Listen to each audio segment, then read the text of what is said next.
Praise the lord. Good morning. మన ప్రభువైన యేసుక్రీస్తు వారి నామమున మీ అందరికీ కూడా ఉదయకాల శుభములను తెలియజేస్తూ ఉన్నాను. అందరూ బాగున్నారా? దేవుని కృపలో మీరందరూ క్షేమముగా ఉండాలని అనుదినము ప్రార్థన చేస్తూ ఉన్నాం. నా ప్రియమైన దేవుని బిడ్డలారా, యేసుతో అనుదిన ఆత్మీయ ప్రయాణం నాతో పాటు కలిసి కొనసాగిస్తున్నటువంటి నా ఆత్మీయమైన సహోదరి సహోదరులందరికీ కూడా ప్రభు పేరట ప్రత్యేకమైన శుభములను తెలియచేస్తూ ఉన్నాను. దేవుడు మిమ్మలను దీవించునుగాక. మీ ప్రతి పోరాటములో, మీ ప్రతి కష్ట నష్టములో మీకు జయము అనుగ్రహించునుగాక. నేటి దిన వాక్యము యోహాను సువార్త 1వ అధ్యాయము 12వ వచనము. తన్ను ఎందరు అంగీకరించిరో వారందరికీ, అనగా తన నామమందు విశ్వాసముంచిన వారికి దేవుని పిల్లలగుటకు ఆయన అధికారము అనుగ్రహించెను. హల్లెలూయా. నా ప్రియమైనటువంటి దేవుని బిడ్డలారా, ఒక కుటుంబంలో జన్మించిన వారికి నూతనమైనటువంటి వారసత్వము లభిస్తుంది. అంత మాత్రమే కాదు, నూతనమైనటువంటి అధికారము, నూతనమైనటువంటి హక్కులు కూడా వారికి అందించబడతాయి. అదే మాదిరిగా దేవుని కుటుంబంలో జన్మించిన వారమైన మనము నూతనమైనటువంటి స్వాస్థ్యముతో పాటు నూతనమైనటువంటి అధికారమును పొందుకుంటామని ఈ ఉదయకాల సమయంలో ప్రభు మనతో మాట్లాడుతూ ఉన్నాడు. యేసు నామమున విశ్వాసం ఉంచిన వారందరికీ కూడా ఆయన పిల్లలయ్యే హక్కు, అధికారము దేవుడు అనుగ్రహిస్తున్నాడు. యేసు ప్రభు వారి యొక్క రక్తము ద్వారా మనందరము కూడా ఆయన పిల్లలుగా ఉండటానికి పిలువబడి ఉన్నాం.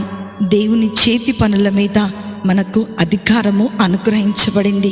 నా ప్రియమైనటువంటి దేవుని బిడ్డ, భూమిని దాని సంపూర్ణత దేవునివే అని మనకు తెలుసు. అంటే దేవునివి అంటే మన తండ్రివి.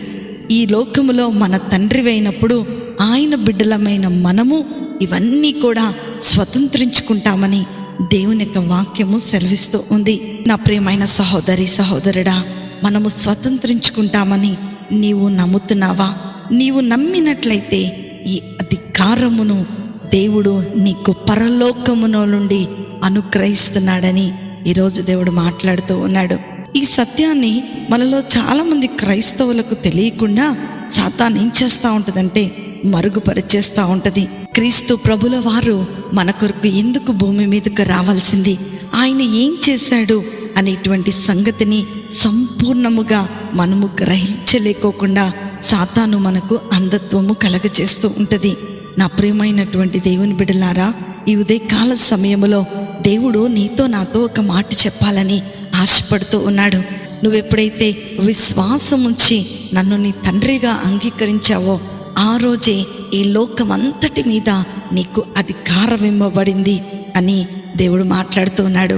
ఒకవేళ నువ్వు ఈ మాటలు విశ్వాసం ఉంచినట్లయితే ఈ రోజు నుంచి విజయవంతమైనటువంటి క్రైస్తవ జీవితాన్ని జీవించేటువంటి ఒక గొప్ప అవకాశాన్ని ప్రభు నీకు నాకు అనుగ్రహిస్తున్నాడు. మన సమస్యలు, మన కన్నీరు, మన అపచయాలు అన్నీ కూడా ఆయన మన పాదముల క్రింద ఉంచి ఉన్నాడు. దేనికి కూడా మన మీద అధికారం లేదు. కానీ మానవులమైన మనమే అవిశ్వాసముతో మనకిచ్చిన అధికారాన్ని కోల్పోతూ ఉంటాం. ఈ ఉదయకాల సమయంలో ప్రభు నీతో నాతో మాట్లాడుతున్నాడు.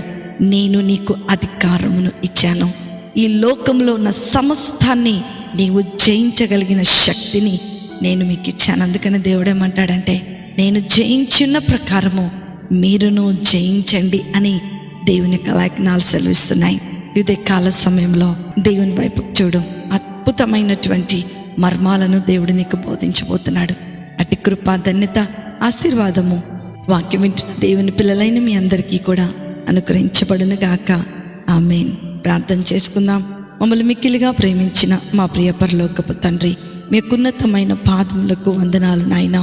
యేసు ప్రభువు వారి యొక్క రక్తము ద్వారా మేమందరము కూడా నీ సొంత కుమారులమగునట్లుగా మీరు మాకు అర్హతనిచ్చినందుకే మీకు వందనాలు. ఈ లోకంలో మీరు మాకు అనుగ్రహించినటువంటి అధికారమును బట్టి మీకు స్తోత్రాలు తెలియచేస్తూ ఉన్నాం. మీరిచ్చినటువంటి అధికారమును ప్రభువా మేము నైనా తండ్రి ఉపయోగించుకొని మా శరీరాశను, నేత్రాశను, జీవపు డంబాన్ని చేయించి నీ కొరకు నిలబడగలిగినటువంటి గొప్ప కృపను మీరు మాకు అనుగ్రహించమని నజరేయుడైన యేసుక్రీస్తుని శక్తి కలిగిన నామములో అతి వినయముతో అడిగి వేడుకొనుచున్నాను తండ్రి. ఆమేన్, ఆమేన్, ఆమేన్. ప్రభువు మిమ్ములను మీ కుటుంబాలను దీవించునుగాక. ప్రేమతో మీ సహోదరి షిల్లి.